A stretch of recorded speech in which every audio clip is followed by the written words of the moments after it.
Hello, everybody out there, YouTube land. This is your host, Vinny Francois from Improv College, and we've got Improv College's dramatic team out of nothing here with the String of Pearls format for you all today. I'm so happy to have you here with me. We got a lovely show, we got a lovely crew, and a lovely audience. Whoever's out there watching, that's you. This is totally improvised, unscripted, unrehearsed, unprepared, unpredictable. I don't know what's going to happen. Neither do the performers, neither do you, unless you were hit by lightning and somehow got the sight into the future. And then, in which case, enjoy the great show you're about to see through. Yeah, if you're out there watching, we'd love to get a suggestion. You can put it in the chat. And what we're looking for is a word that's kind of like just sitting in your mind lately, like a nice, a fizzy word, a word that maybe gives you a little spring in your step. What are you looking forward to? What's lovely that's happened to you recently? If you've got a word or a couple words like that, pop them in the chat. You got 1, 2, 3, go crazy in the chat. Pop them all in there. We'll take them all. While you're doing that, let's say hello to the members of our cast, shall we? Let's meet the members of Out of Nothing. I'll bring them out one at a time to say hello to you all. Let's say hello to Emma T. Come on out, Emma T. Hey. T.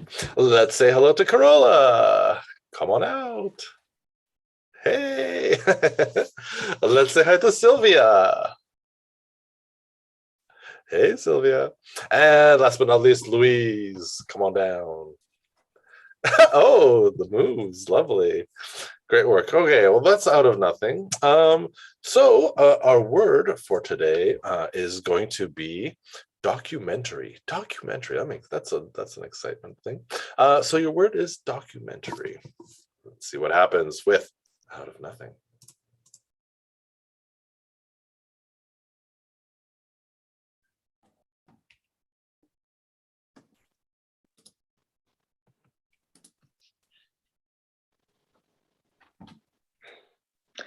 Last night, I had a beautiful conversation with my friend. It was about heartbreaking, listing all the boys we had who break our heart. I didn't have so much to tell because I had only one life connected to my grandpa. But oh my God, she was absolutely, I actually couldn't count, about 40 guys. And I was just sitting there and I waited the list to be ended because I just realized I can't have friends like this who make me so miserable. So I ordered her another round of whiskey. And I told her that we should have Grandpa invited next time.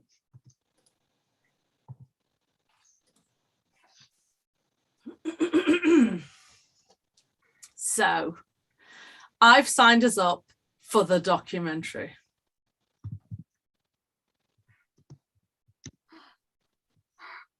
You did it. Mm-hmm.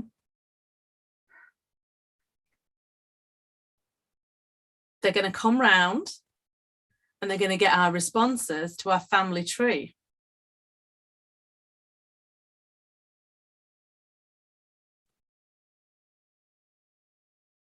Yeah. Uh-huh. We're gonna be on telly. Yeah. We're going to be on TV. That's what we always promised. Since we were Kelly, this is what we always wanted since we were tiny.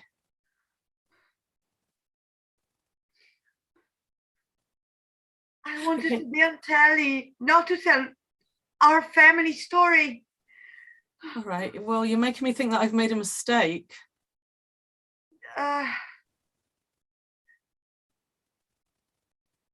It's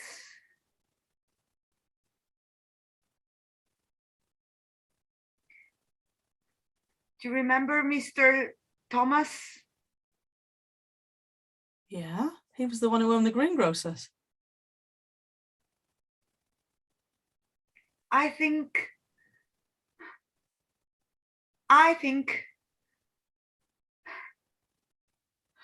he might be my father. Oh my God, I knew exactly what you were going to say that before you said it.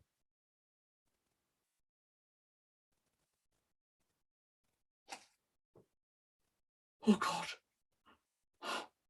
Oh no.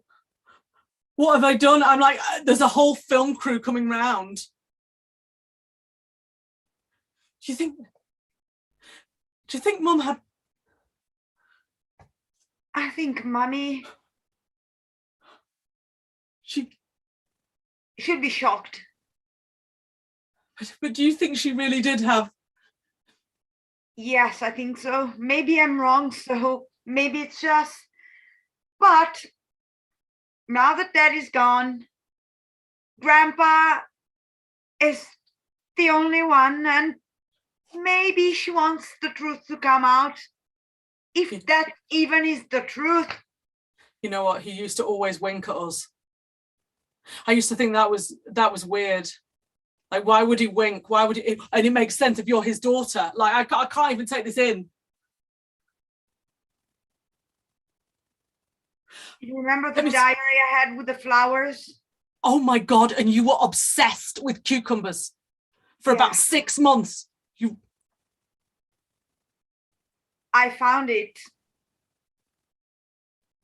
like in my bag one day that Mommy told me to go and just pick up the fresh flowers for the Sunday lunch.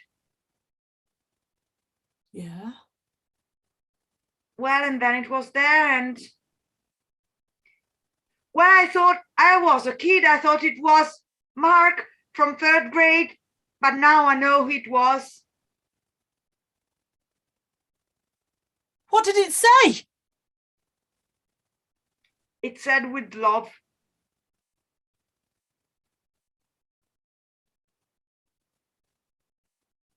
How did you know it was him? I didn't know. I got it.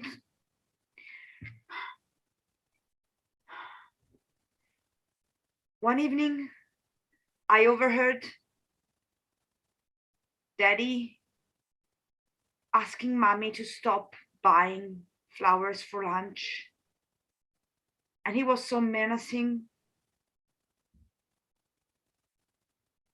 What, like, stop buying flowers? No, like, you're gonna stop from now on.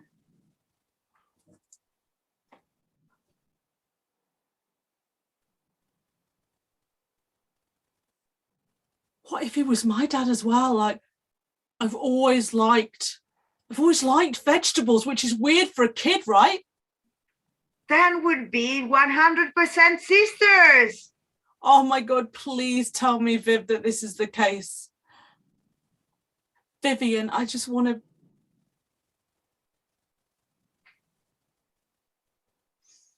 You'll be my sister, whatever.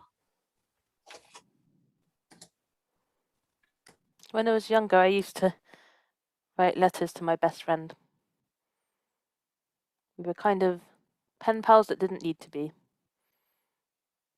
We'd just see each other every day, but we'd still write. Our hopes, our dreams, things that were secrets that we didn't want to tell anyone. They'd all go in these letters. Sometimes we'd just exchange them on the same day. Other times, one at a time. And then she moved away. Letters became more formal as we grew. Having to write them out on a proper envelope and stick a proper stamp on them to get them sent. And we'd still tell tales of how we were getting on and what everyone was up to. But it became more and more distanced. As one life would go on, as would the other. And then eventually the letters just stopped.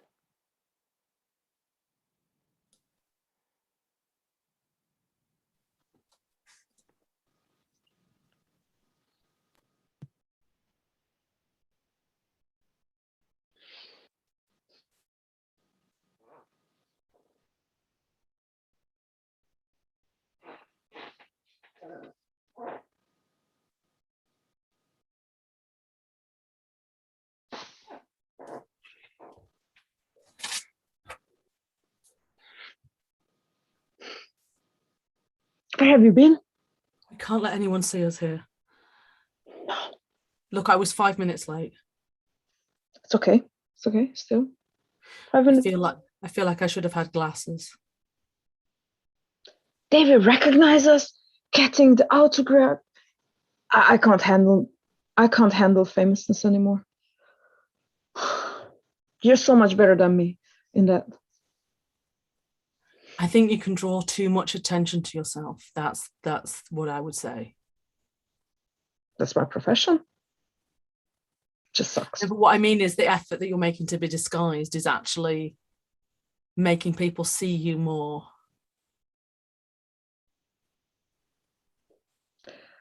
That's not how we imagined when we were teenagers. I know. We were in the best kids show of the 1990s.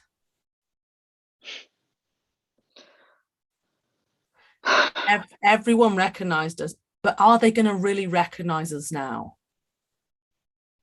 30 years later. I miss these good old times when we didn't need Botox, we didn't need to hide.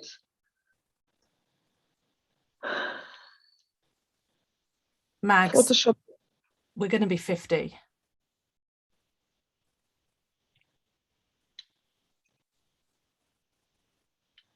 I'm just 49.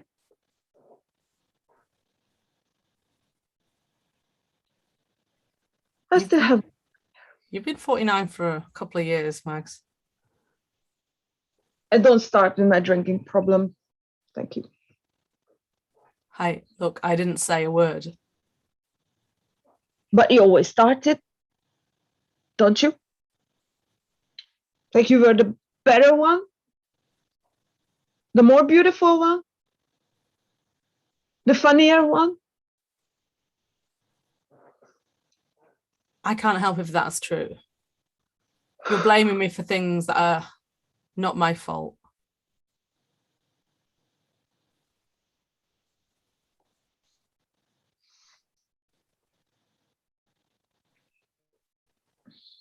That's true. It's almost like you want to be in the tabloid papers.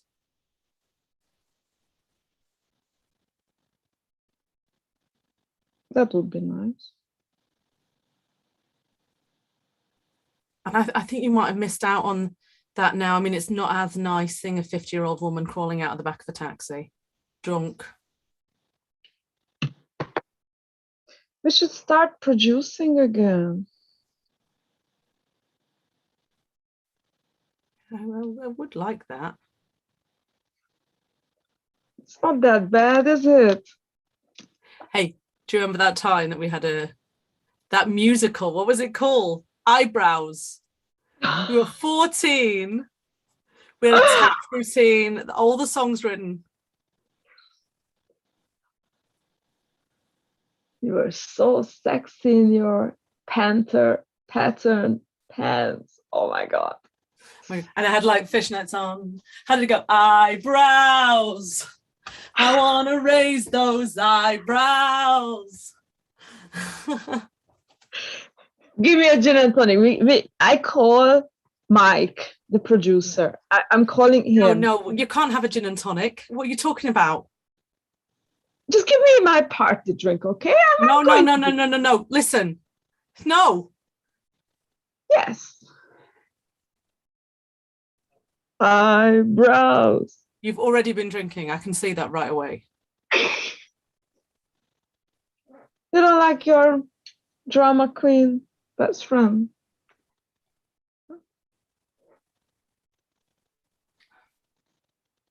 I've got to go, Max.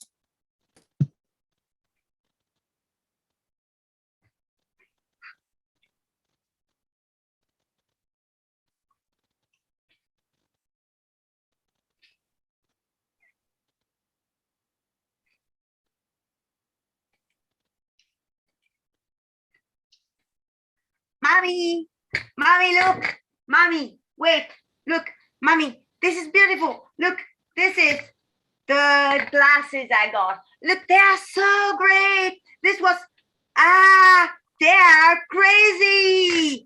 Mommy, mommy. Oh, shit. Oh, no. Another spot. What? Oh, God. I need to call Francisca. I need help here.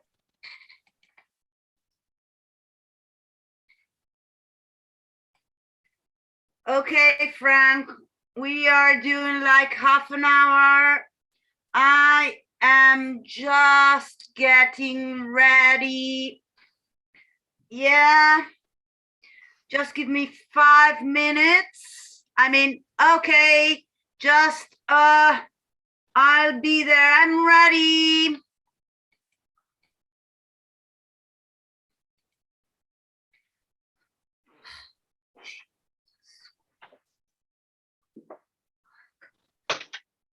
There is no way. I've got to get them cut. They're just useless. 50-year-old mean. Christ.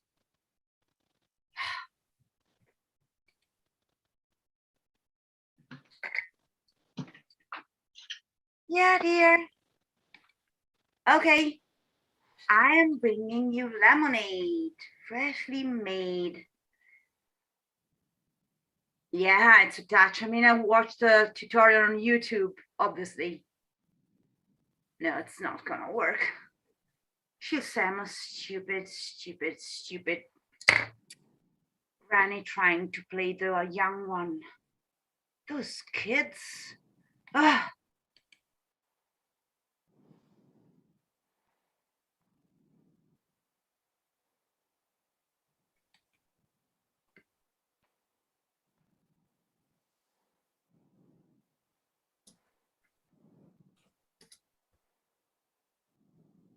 Come in. Okay, you instantly look pissed off. Look, please just give me another chance. I really want to be in the show. Jess, you've let me down so many times.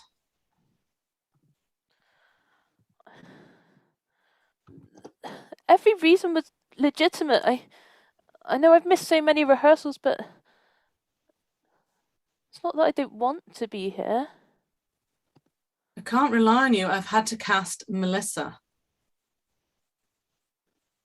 Melissa Jenkins.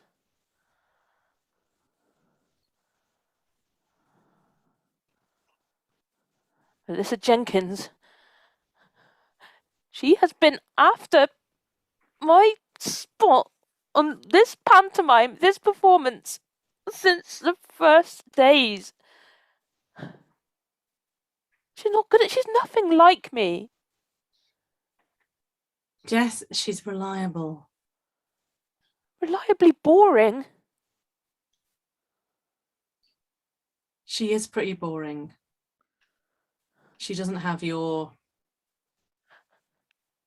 je ne sais quoi. Precisely. We have an audience to entertain. We have our public to think about.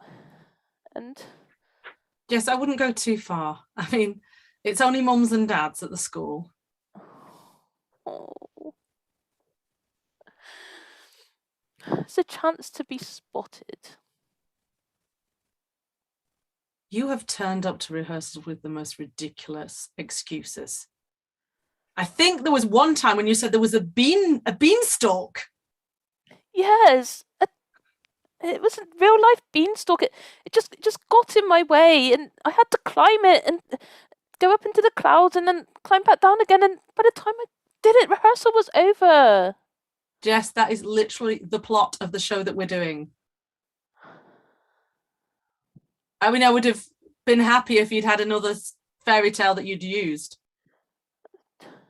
Well, like the time when I pricked myself on a needle and fell asleep for the whole of rehearsal until I woke up. Yeah, and for that, I genuinely believed you.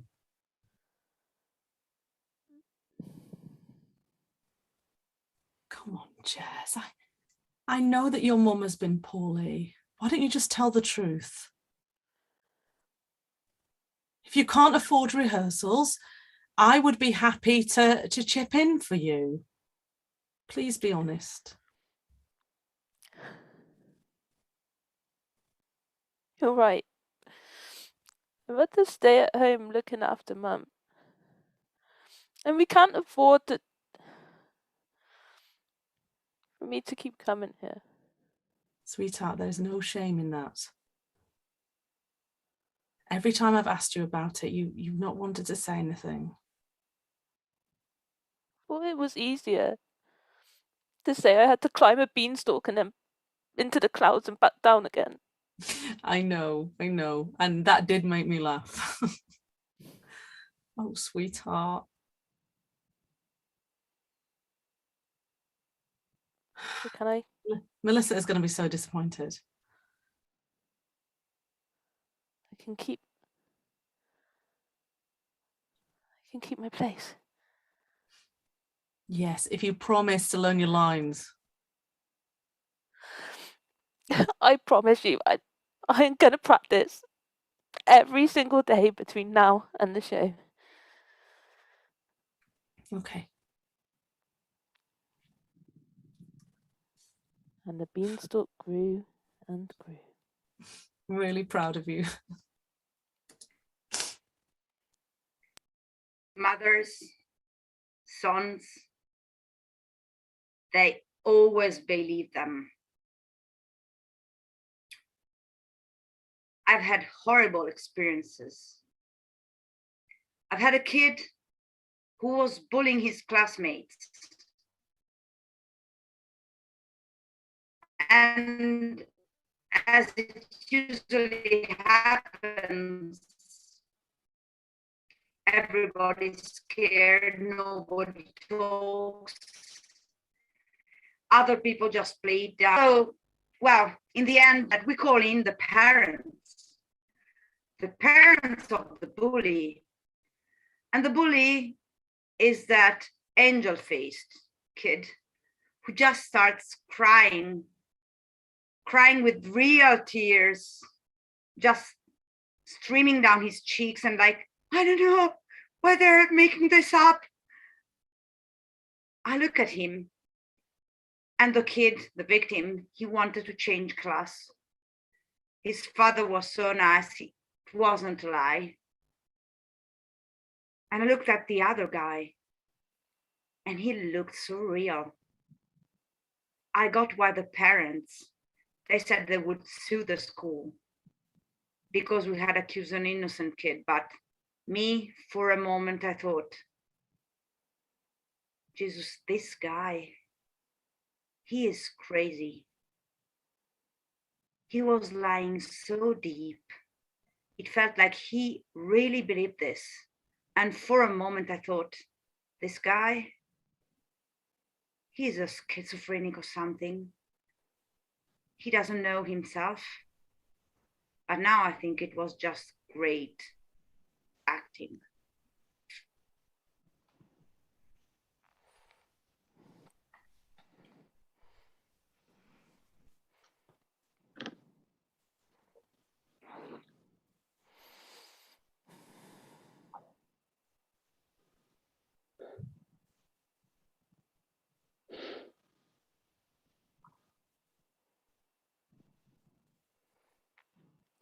Jane, do you think we're ever going to get out of detention? What do you mean? Well, the school, they always think we're the troublemakers. They always keep us in after school and they always punish us.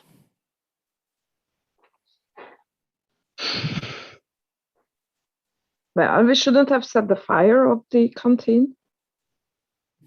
Are you writing your last will? I got just doing the work we've been set.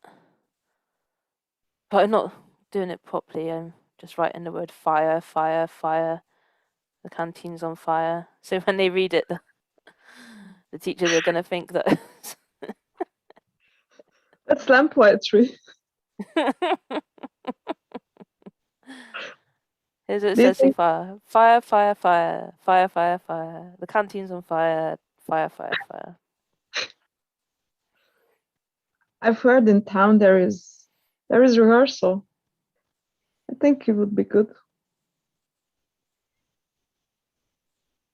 A rehearsal? What for? Shakespeare.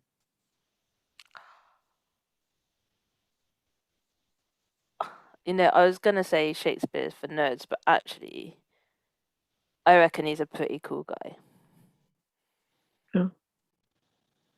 How would he spell fire and canteen?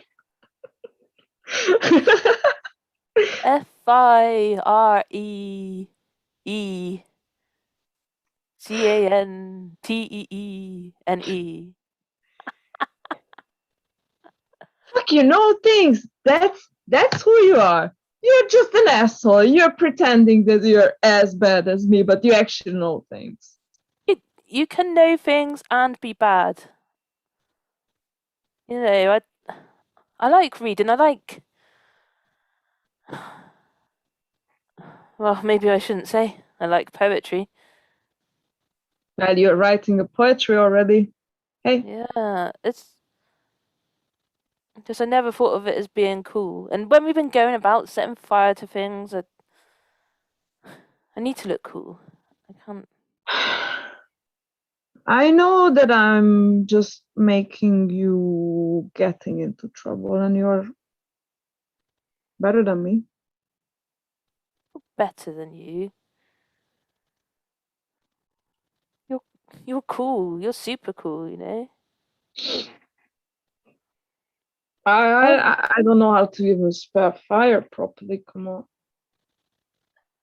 I wouldn't have got to have set so many fires if it wasn't for you. And look how cool we are now. In detention, writing lines and having to stay here extra time. Maybe that's not that cool. No, it's fucking awesome, but you're just doing it for me, and I know I'm ruining your life, and I decided to let you go. But we always hang around together. Always. I will be in the audience. I applied for you, Shakespeare. Jane, You're gonna be busy. that's super cool.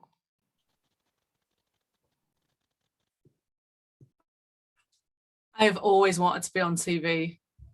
Always. I'm so glad you've come back to do a follow-up program. Me and my sister, we saw something being filmed just down at the bottom of the road on Acorn Lane. It was like a World War II film, and we just wanted to be in that film so much. We would watch them film every day. So when I found out that there was the documentary program, Your Family Tree, I put us down to be on it. Now, it had some slight downsides that I didn't realise at the time, that my sister was actually the daughter of the greengrocers and not actually my father's daughter. And for a brief time, I thought that was me too. We couldn't afford a DNA test, so we went on Jerry Springer and we did a DNA test, and it turned out she was in fact the daughter of the greengrocers. I wasn't. I was just the same old regular person that I thought I was. And yet my sister was someone different, a half sister. And I said it wouldn't bother me, but it does bother me. I wanted to have an exotic secret. Now I'm just plain old me.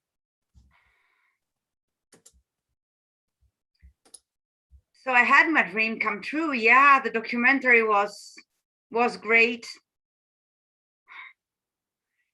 And I had it confirmed, my dream of not being the normal person, but oh, somebody coming out of a secret love and telling everybody that I knew that the diary, it was my dad who bought it for me.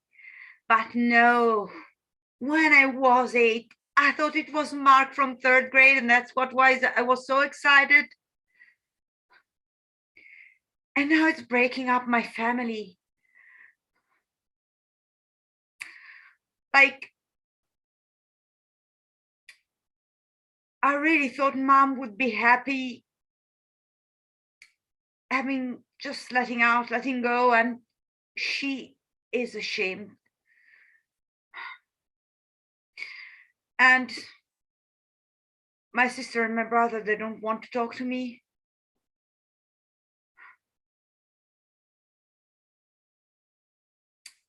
Yeah.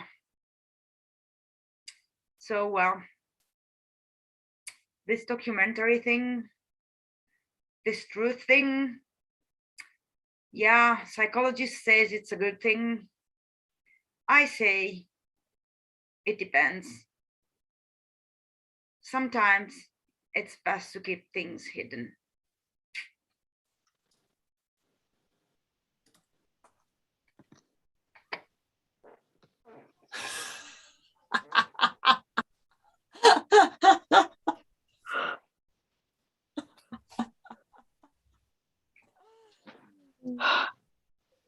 You're a legend. I never thought we could be so good. Oh my God. We are back, baby, as famous as ever. You know what? All our fans 30 years ago, they look the same shitty way as we do. And they They love do. us. They do. They do. And we have done so much more work on ourselves that we look like we did in the 90s. And it's so good that I didn't came out as fully recovered, because we made so much money on green smoothies as a detox, as a rehab. Oh my God. You cleaned yourself up. I'm so proud of you. Thank you. Thank you. But you know, without you put that stupid cucumber into my gin and tonic. And look what happened. Yes, I did. I'd been slowly weaning you off the gin for years, dear.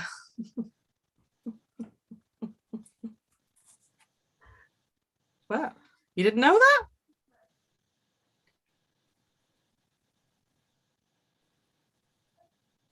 Mate, you couldn't be trusted. You were drinking uncontrollably, turning up at parties. I just weaned you off it.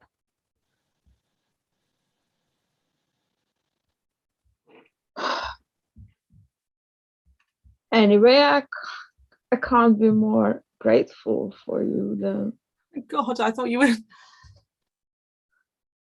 going to be angry. You just stole half of my victory, but that's perfect. I still love you. Oh, it was you. Absolutely. No. Oh, it's you. It was you. It was all you. We don't need to tell this to anyone. No, honestly, you turned your life around. It was your idea for us to get back together. The program's making a fortune. I love you. I really love you. I love you too.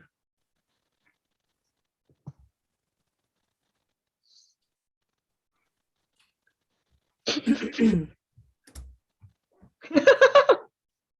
bumps up and down that go with seeking fame. The disappointment. Every time you don't get that audition. Every time you don't quite make it. Every time you set your heart on something. You imagine what the future will be like. You're going to be in that film. You're going to be in that play. You're going to have adoring fans and you're going to have all of the money.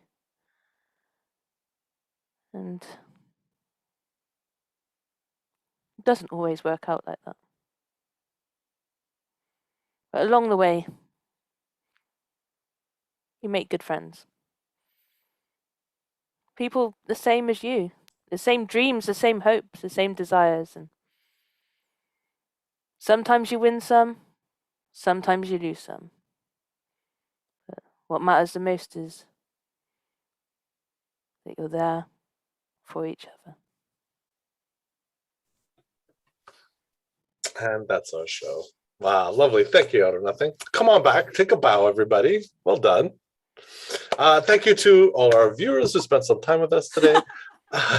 Our famous performers are all here. Yeah, if you haven't already, please like the video, subscribe to our channel. You'll get notifications when any of our teams take the stage, including Out of Nothing, which will be back here again in 2 weeks' time with a brand new show made up live, fresh out of the oven for all of you out there. On behalf of Emma T, Carola, Sylvia, Louise, and all the members of Out of Nothing, I'm Vinny Francois. And on behalf of Improv College, thank you so much for being here. Hope you have a great rest of your day.